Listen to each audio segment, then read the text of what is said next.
अगर आप किसी रिलेशनशिप में हो या किसी रिलेशनशिप में एंटर करने जा रहे हैं तो ये एक ऑब्जर्वेशन आपके पार्टनर के बारे में, आप दोनों की कंपैटिबिलिटी के बारे में बहुत बेनिफिशियल रहेगी।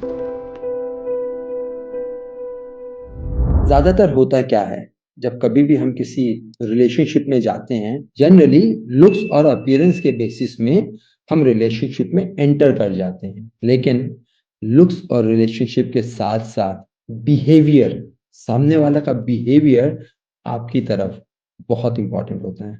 और इसीलिए कभी कभी रिलेशनशिप में जाने के बाद कुछ टाइम के बाद ऐसा लगता है कि सामने वाले का बिहेवियर ऐसा है जो आपके संग रिलेशनशिप में कंपैटिबिलिटी में इशू क्रिएट करता है। वो एक ऑब्जर्वेशन क्या है, तो सबसे पहले समझते हैं।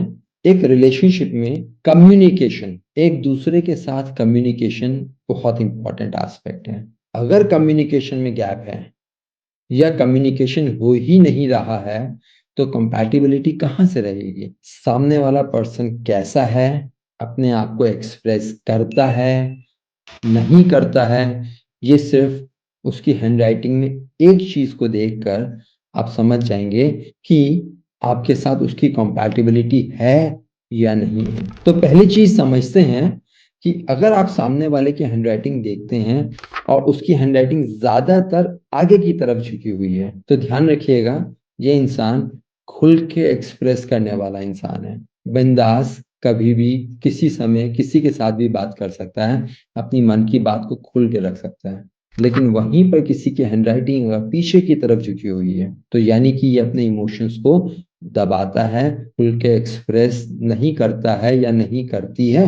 अब अगर आप ऐसे इंसान हो जिसको रिलेशनशिप में चाहिए कि सामने वाला खुल के अपनी बात को बोले, अपने इमोशंस को एक्सप्रेस करे, लेकिन उसकी हैंडराइटिंग पीछे की तरफ झुकी हुई है, यानी वो अपने आप को एक्सप्रेस नहीं करते हैं, अपने इमोशंस को नहीं बताते हैं, तो आपकी कंपैटिबिलिटी में इश्यू आएगा। और उसी तरीके से अगर आपकी एक्सपेक्टेशन ये है कि सामने वाला कंट्रोल्ड तरीके से अपने इमोशंस को बताए, ये नहीं कि हर जगह खुल के बहना शुरू हो जाए, और अगर उसकी हैंडराइटिंग आगे की तरफ झुकी हुई है तो भी आपको कंपैटिबिलिटी में इश्यू आएगा। तो करना क्या है, आपने सिर्फ और सिर्फ इस एक चीज को ऑब्जर्व करना है कि आपकी सबसे पहले किस तरह की पार्टनरशिप चाहिए कम्युनिकेशन की, जो खुल के बहुत बोले या कंट्रोल बोले।